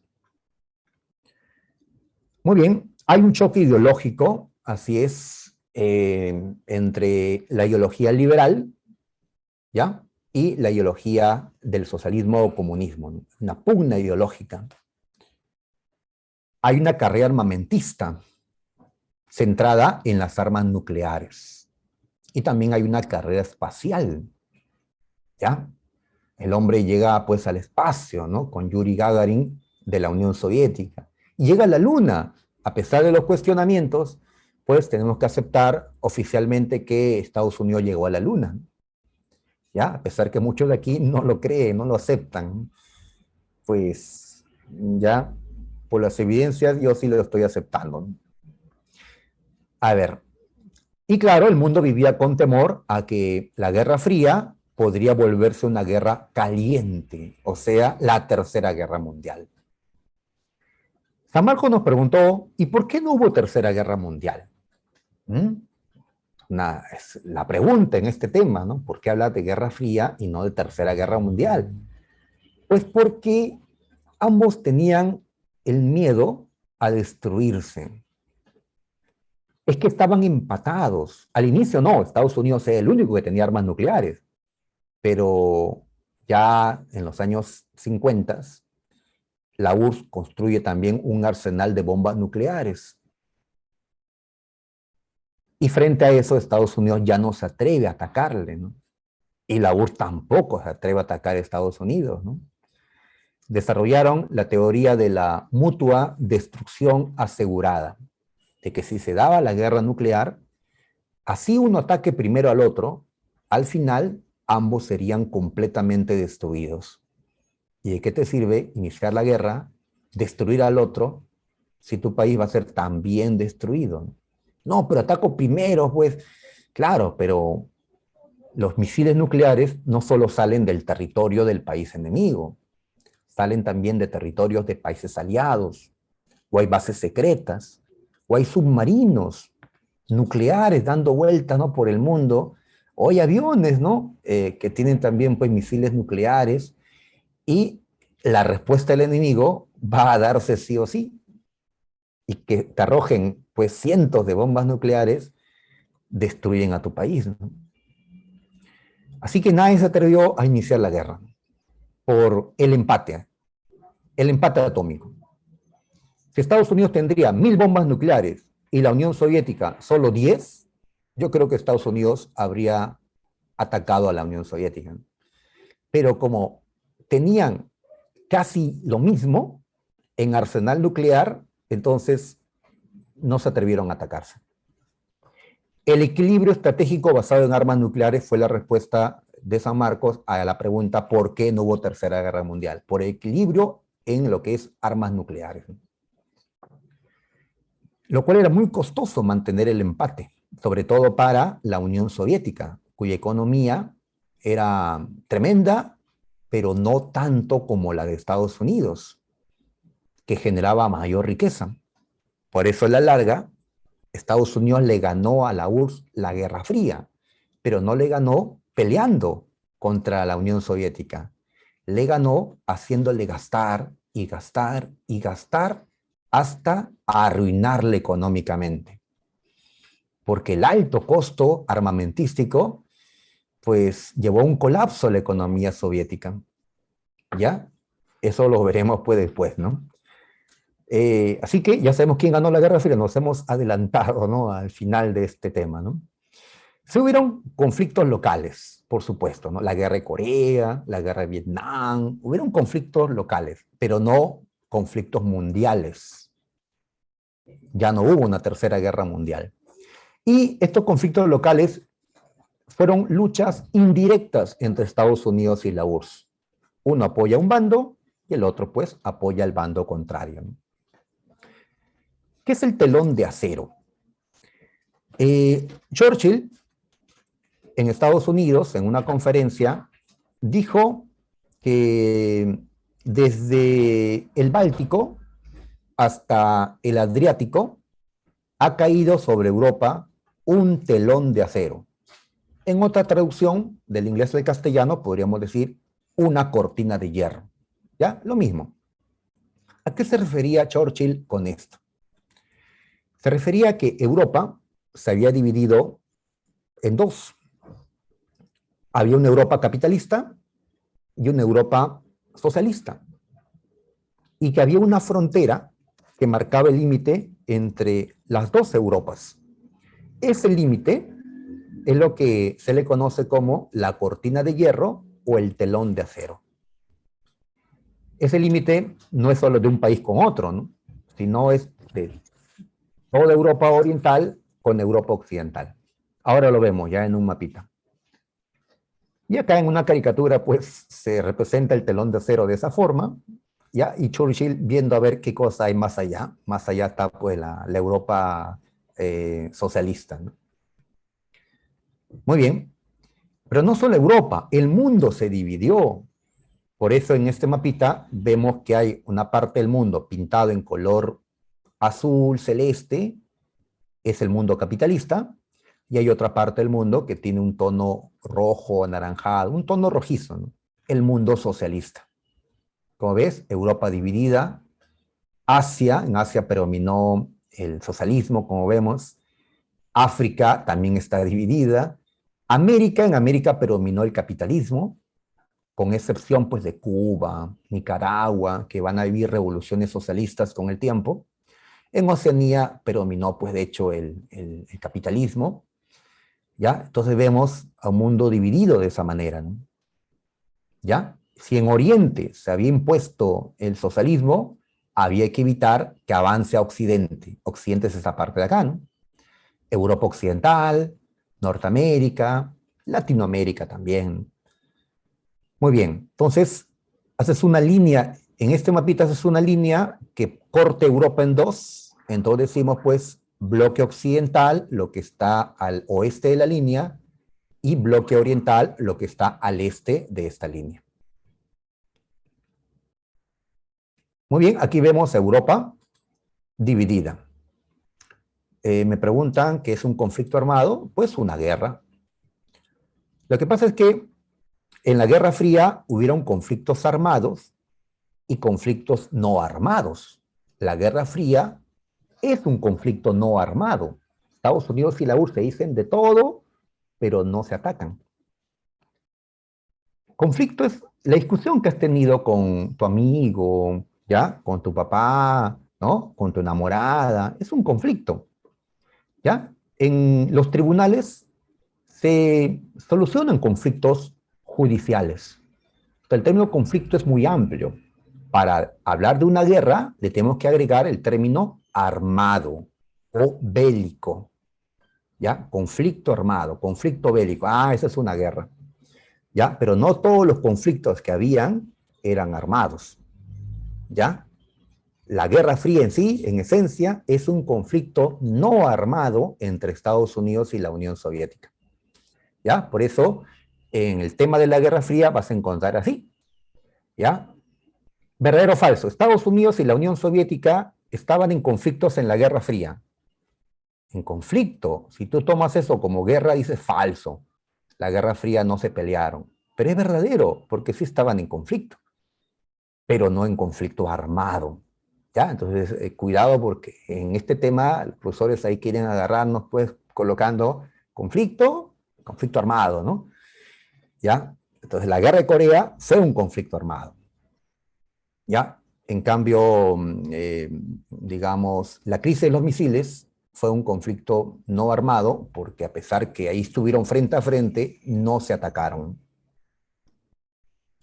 Bien, a ver, entonces en este mapita observamos cómo Europa está dividida. Lo que tiene color rojo, ya, medio rojo, son los países socialistas. Los que están de azul o celeste son los países capitalistas. ¿Y dónde está el telón de acero que decía Churchill? Pues allí lo vemos. Allí lo vemos. ¿Ves que hay una línea más oscurita que sirve de frontera para estos países capitalistas y la Unión Soviética? Y esa línea lo vemos también por acá, ¿ya? Frontera entre la Alemania socialista y la Alemania capitalista, igual entre Checoslovaquia y Austria, Hungría y Austria, y así. Pues entonces esa línea es el telón de acero cortina de hierro, o que pasa por acá también, entre Grecia y Bulgaria sigue el telón de acero. Inclusive el muro de Berlín, ¿ya? Que luego comentamos, también era parte del telón de acero, de esta frontera entre la Europa socialista y la Europa capitalista. ¿Ya? El telón de acero va a desaparecer cuando caiga el socialismo en Europa. Y esto va a caer, pues, a finales de los años 90, hasta 1991. ¿Ya? Con la caída del muro de Berlín y la desaparición de la URSS, pues allí Europa deja de ser socialista, por lo tanto, esa cortina de hierro ya no existe, porque ya no hay una frontera entre capitalistas y socialistas, ya que en nuestro tiempo toda Europa es capitalista, en nuestro tiempo, ¿no? Pero en la Guerra Fría no era así, ¿no? Antes, ya, traten de memorizar, muchachos, qué países eran socialistas y qué países eran capitalistas, ¿ah? ¿Ya? Así es. Profe, ¿Italia no era fascista? Me dirá alguien. ¿Alemania no era fascista? Pues ya no. El fascismo fue derrotado en Italia y en Alemania. Ahora Italia es capitalista, liberal, igual este pedazo de Alemania. ¿Ya? Ahí está, ¿no? Muy bien. ¿Y por qué tienen colores distintos, no? Porque algunos fueron más aliados de Estados Unidos que otros, igual con la URSS. ¿Quiénes fueron países más cercanos a la Unión Soviética? Polonia, Checoslovaquia, Hungría, Rumanía, Bulgaria, RDA. En cambio, Yugoslavia y Albania se distanciaron de la Unión Soviética a pesar que eran socialistas. En el caso de los capitalistas, ¿quiénes estaban más unidos en alianza militar, inclusive con Estados Unidos? Reino Unido, Francia, RFA, Bélgica, Holanda, Italia, Portugal. En cambio, otros mantenían un distanciamiento con Estados Unidos, a pesar que eran capitalistas también. España, Irlanda, Suiza, Austria, Suecia, Finlandia, ¿no? ¿Ya? Entonces, no todos los europeos estaban, digamos, estrechamente unidos a Estados Unidos o a la Unión Soviética. Habían quienes guardaban sus distancias, ¿no? Muy bien. ¿Y qué diferencias entre los dos bloques? El bloque occidental liderado por Estados Unidos y el oriental liderado por la URSS. ¿Qué diferencias encontramos? Que en el bloque occidental tenemos economías de tipo capitalistas. Y el capitalismo, como hemos estudiado, se basa en la propiedad privada de los medios de producción. ¿Ya? La propiedad privada es un derecho fundamental en los países capitalistas. Nadie puede privarte de tu propiedad, ¿no? Muy bien, entonces las empresas son privadas, todas o casi todas, ¿no? En cambio, en el bloque oriental, pues vemos economías socialistas, donde la propiedad privada ha sido eliminada. Los medios de producción son propiedad social, o mejor, estatal. Es el Estado el dueño de todas las empresas, o casi todas. Puede haber ahí permisos con algunas, pero en sí, el Estado es el dueño. Entonces tenemos propiedad privada versus propiedad estatal cuando comparamos las economías. Mientras, pues en el capitalismo es el mercado el que se regula a sí mismo y el Estado no interviene, el Estado no dice que hay que producir, no pone los precios, nada. En los países socialistas, perdón, es el Estado es el dueño, así que el Estado es el que regula, el que planifica, el que dice que hay que producir, cuánto, cómo, dónde, pues ahí está, ¿no? Un control estatal de la economía frente pues a una economía de libre mercado. Muy bien, en el aspecto ideológico tenemos la ideología liberal en el mundo occidental y la ideología liberal, como hemos visto antes, se centra en la defensa de las libertades. Necesitamos un Estado más pequeño para que haya más libertades, ¿no? En cambio, en la ideología del socialismo o comunismo, pues es lo contrario, ¿no? Ya hay mayor presencia del Estado, pero esto significa también que hay menos libertades. ¿Ya? Mientras los capitalistas tienen como eslogan, nuestro mundo es un mundo libre, porque aquí las libertades están garantizadas, no como allá, donde las libertades están recortadas, son dictaduras. Pues, ¿cuál era digamos, lo que ofrecía el socialismo? Lo que ofrecía era un mundo con menos desigualdad, porque en el capitalismo, Perú es un país capitalista y vemos pues que en el Perú hay mucha desigualdad. En efecto, en el capitalismo hay mucha desigualdad, ¿no? El capitalismo ha aportado mucho, pero no ha eliminado la desigualdad social. Y por eso surgió el socialismo. Entonces, el socialismo lo que ofrece es un mundo con menos desigualdad. El ideal es crear una sociedad en la que no hayan clases sociales, en que todos sean iguales en el aspecto socioeconómico. Pero te cortan las libertades, porque pues siempre queremos ser diferentes y vamos a resistirnos a estas políticas. Entonces, ¿qué prefieres? ¿Vivir en un mundo donde hay menos desigualdad, pero también hay menos libertades? ¿O en un mundo donde hay más libertades, pero también hay más desigualdad? Ningún sistema es perfecto. Para mí todos son malos, porque el hombre lo hace y el hombre es el que, ¿no?, ve sus intereses. En ese tiempo hubiera preferido vivir en un país socialista, en un país capitalista. Bueno, ahora es difícil preguntar eso porque, pues, consideramos que el socialismo ha fracasado y el capitalismo, dentro de todos sus errores, es, digamos, el mal menor, ¿no?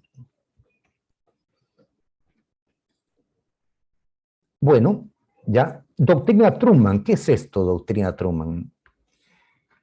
Por cierto, me salté esto, que en Occidente existe la democracia liberal o la democracia burguesa, ¿ya? Que permite que existan varios partidos, que se presenten a las elecciones y que la gente elija por alguno de estos partidos.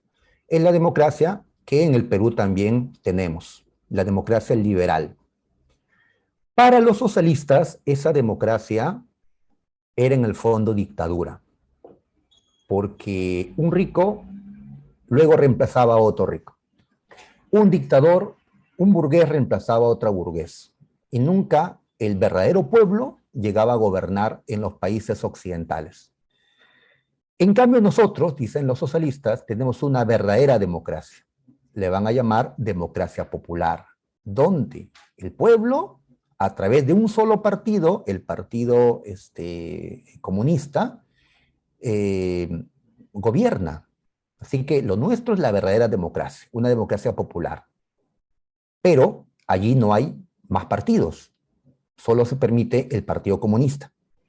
Allí no hay elecciones como en el mundo occidental. Y por eso el mundo occidental considera que lo que hay en la URSS y en los demás países socialistas es pues dictadura, ¿no? Totalitarismo, ¿no? Eh, yo me iría a las montañas de vivir, ya, pero allí en su montaña, y si vive con otra persona, lo poco que tengan, ¿será propiedad privada o será propiedad social? ¿Individual o compartida? Porque si es así, pues en su montaña va a ser socialista o va a ser capitalista, ¿ya? Y va a vivir una pequeña guerra fría en su montaña, ¿no? Bueno, pasando a la doctrina de Truman, pues, ¿qué tenemos? Que Estados Unidos esta vez decide intervenir en todo lo que pasa en el mundo. La doctrina Truman es una política de intervención, cosa que Estados Unidos había evitado antes, ¿ya? Estados Unidos se había metido en los asuntos americanos, se había metido pues en el Caribe, en América Central, ¿no? En el Pacífico, pero no se metía en los asuntos europeos, asiáticos, ahora sí lo hace. Porque los asuntos europeos concernía a los europeos, ¿no? América es de los americanos, decía Estados Unidos en la doctrina Monroe, y Europa, por lo tanto, es de los europeos. Ahora no. Ahora Estados Unidos se mete en todas partes, en todos los continentes, en todos los océanos. ¿Cuál es el objetivo? Como el socialismo, comunismo está avanzando por todos lados, tengo que meterme a todos lados para evitar que siga avanzando, ¿no? La doctrina Truman. La URSS no hacía eso antes de la Segunda Guerra, por eso no hablamos de Guerra Fría antes de la Segunda Guerra Mundial. En cambio ahora sí está promoviendo la expansión del socialismo la Unión Soviética y por eso ahora sí hablamos de Guerra Fría, ¿no?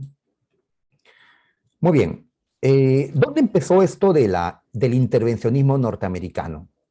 A ver, ubiquémonos en Grecia y en Turquía. Grecia y Turquía, países europeos, ya en el sur, tenían gobiernos capitalistas, pero habían movimientos socialistas que querían tomar el poder y convertir a Grecia y a Turquía en estados socialistas. Y la Unión Soviética estaba detrás. Los gobiernos capitalistas de Grecia y Turquía pidieron apoyo. Apóyame Francia, apóyame Inglaterra, ustedes también son capitalistas, también son anticomunistas, apóyenme. ¿Y qué dijeron Francia e Inglaterra? Las cabezas de Europa en este tiempo. Dijeron, no podemos. La guerra nos dejó muy débiles. No podemos. Pídele a Estados Unidos que te apoyen. Así que Europa antes no se metía porque allí quienes se metían eran los ingleses y los franceses. y los alemanes y los demás, ¿no? Ahora Estados Unidos se mete. Si no lo hacía, esos movimientos armados socialistas pudieron haber tomado el control de Grecia y Turquía. Por eso Harry Truman dijo en el año 47, creo que la política de su país debe ser el apoyar a los pueblos libres, se refiere a Grecia y Turquía, que están resistiendo los intentos de subyugación por minorías armadas o por presión exterior. Presión exterior se refiere a la Unión Soviética. Así que vamos a intervenir, dijo Harry Truman, y mandó pues dinero, armas, tropas. Y gracias a la intervención de Estados Unidos, ¿cómo quedaron Grecia y Turquía? A ver, vamos a volver con el mapa. Grecia y Turquía, ¿cómo quedaron? ¿Socialistas o capitalistas? ¿Ah? Aquí lo vemos. Pues, a ver el colorcito que nos dice capitalistas. Inclusive aliados de Estados Unidos, miembros de la OTAN. Si yo te ayudo, tú tienes que alinearte conmigo. Estados Unidos no te ayuda pues gratis, ¿no? Yo te ayudo, pero luego vas a estar en mi grupo, en mi alianza, y bueno, yo voy a tomar las directivas, ¿no? Pues si no hubiera estado Estados Unidos, no hubiera ingresado a estas, ¿no?, estas luchas en Grecia y Turquía, tal vez se hubieran vuelto socialistas como los demás países que estaban en ese lado, ¿no? Y así Estados Unidos intervino en la guerra de Corea, intervino en la reconstrucción de Europa, intervino en la guerra de Vietnam, en todo lo que se dé en la Guerra Fría. A esa política intervencionista le llamamos doctrina Truman, ¿ya? Que ya ha sido pregunta de admisión. El plan Marshall ha sido un par de veces pregunta de admisión, ¿ya? ¿Qué es esto? A ver. Tenemos Europa destruida. Europa se está reconstruyendo a duras penas, necesita apoyo exterior. Y el país con la billetera más gorda era Estados Unidos. ¿Ya? Y ahí están aliados históricos de Estados Unidos, Inglaterra, Francia, que piden apoyo, ¿no? ¿Ellos podrían reconstruirse solos? Sí, pero tardaría tiempo, ¿no? Más tiempo. ¿Y qué peligro hay? Que en medio de la crisis que Europa está viviendo, cuando hay crisis, las posturas radicales crecen. Si no, mira el Perú en crisis en estos momentos, cómo apareció una izquierda extrema, una derecha extrema, ¿ya? Pues en estos momentos los radicales son los que están, eh, ¿ya? Son los principales actores en nuestra política, no los moderados como eran antes, ¿no? Pues había el temor entonces que en la crisis los movimientos socialistas avancen, y había el temor que si Europa Oriental se había vuelto socialista, Europa Occidental haga lo mismo. Haga lo mismo. Así que Estados Unidos decide intervenir en Europa. ¿Cómo? Pues con el Plan Marshall, llevando mucho dinero a Europa, ofreciéndoles colaboración para la reconstrucción de las economías de esos países. Estados Unidos va a desembolsar poco más de 12.000 millones de dólares de ese tiempo. Actualmente serían como unos, ya, casi 100.000 millones de dólares, ¿no? Tanta plata que Estados Unidos va a entregar a los países de Europa. ¿Ya? Ahí está, ¿no? Pero solo a los países capitalistas, solo a los gobiernos capitalistas para que utilicen esto en su reconstrucción. No va a ayudar pues a los países socialistas, a pesar que también estaban necesitados. Por eso en este mapita vemos que los que se beneficiaron con el Plan Marshall fueron los países capitalistas. Ahí puedes ver claramente, son los capitalistas, hasta están Grecia y Turquía. En cambio, los que están en Europa Oriental, ninguno recibe. Polonia, Rumanía, Hungría, Checoslovaquia, etcétera, no reciben ninguna ayuda. ¿Por qué no? Porque son socialistas. Estados Unidos, ¿para qué va a apoyar a los socialistas? Son sus rivales. Muy bien. ¿Qué países recibieron más apoyo? Inglaterra y Francia, ya que eran pues los brazos de Estados Unidos, ¿no? Sus brazos en Europa, ¿no? Y después ya la Alemania capitalista e Italia, ¿no? ¿Qué país de Europa Occidental no recibió ni un dólar de Estados Unidos, a pesar que estaba en Europa Occidental y no era socialista? ¿Ah? ¿Qué país es este, muchachos? Pues lo reconocemos claramente, España. ¿Por qué? Ya, ¿por qué Tetomaila? No le dieron a España ni un dólar, porque España era fascista. Seguía gobernando en España Francisco Franco. ¿Y por qué no tumbaron a Franco? España no intervino en la Segunda Guerra Mundial, no oficialmente, así que no le declararon la guerra, no invadieron España. España fue la dictadura fascista más larga, ¿no? Por eso no, a Estados Unidos no le caía pues Franco, tampoco lo veía como enemigo porque un país solo, fascista, sin Alemania, sin Italia, no era pues una amenaza. España no era tan fuerte, ¿no? Ya cuando murió Franco, pues empezó la democratización de España, ¿no? Y ahora sí, España será pues un bienvenido a Estados Unidos, ¿no? Ahora sí, España estará con Estados Unidos. Muy bien, ¿ya? Ahora, la UNI nos preguntó en una ocasión si este plan Marshall fue hecho con motivos de solidaridad o hubieron otros motivos, otros intereses. Pues claro, o sea, Estados Unidos no regaló tanto dinero porque sea bueno, generoso, ¿no? Caritativo. Era para alejar el comunismo. Además, era para beneficiarse también. A ver, ¿qué pasó después de la Primera Guerra Mundial? Europa dejó de comprarle a Estados Unidos. Y Estados Unidos, que seguía en un ritmo alto de producción, ¿en qué terminó cayendo? Crack del 29. Cayó la demanda y la superproducción arruinó a Estados Unidos. Pues, ¿ahora qué hacer?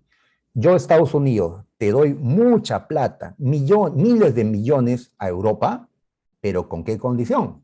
Con esa plata me compras, ¿ya? Compras mis productos, no le vas a comprar pues a la URSS, ¿no? Solo me compras a mí. Y así Estados Unidos logra que la demanda europea se mantenga. Todos los materiales que necesita Europa para reconstruirse, se lo tenía que comprar a Estados Unidos. Y de esa manera no va a haber un crack del 29, no va a haber una gran depresión después de la Segunda Guerra, como sí pasó después de la Primera, ¿no? O sea que el dinero al final regresa y mantiene, ¿no?, la economía norteamericana, ¿no? Si yo te ayudo, tú vas a pertenecer a mi alianza. O sea, Estados Unidos comienza pues a mandar, ¿no? Porque si recibes plata de alguien, tienes que obedecerle también. Eso es lo malo de la dependencia económica, ¿no? Tienes que obedecerle, ¿no? Bien, como Europa Oriental no recibió la ayuda, la URSS va a tener que hacerse cargo y va a crear el Plan Molotov.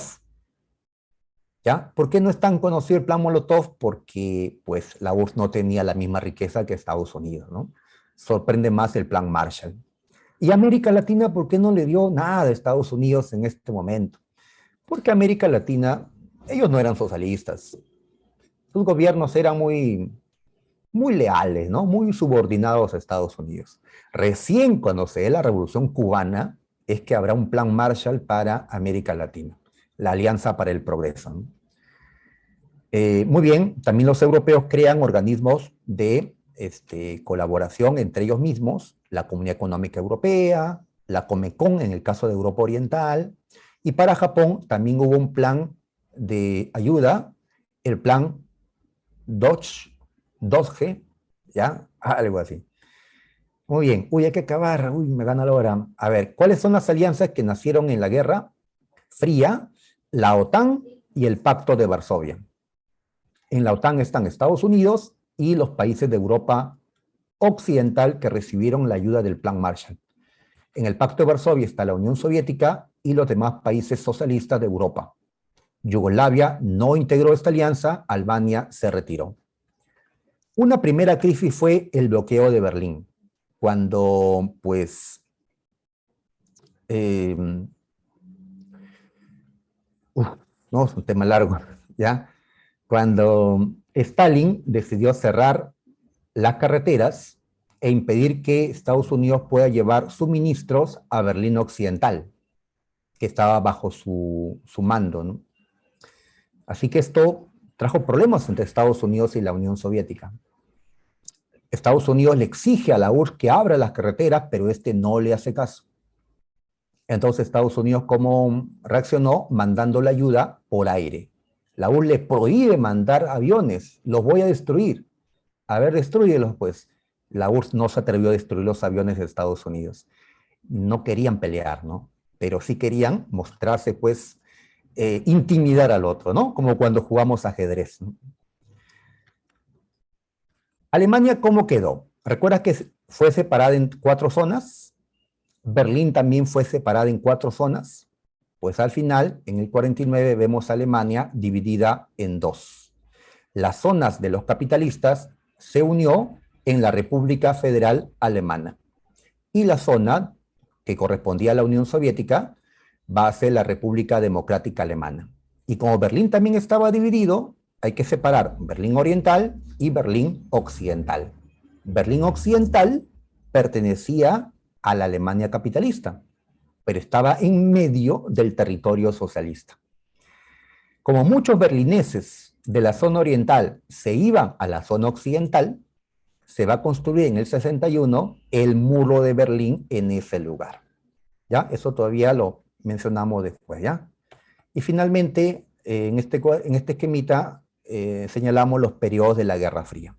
Hay un periodo de máxima tensión con Stalin y Truman, con una lucha ideológica, luego hay una coexistencia pacífica, Kennedy, Khrushchev y otros, y después viene pues el rebrote en tiempos de Bush, en tiempos de Gorbachev y el final, ¿no?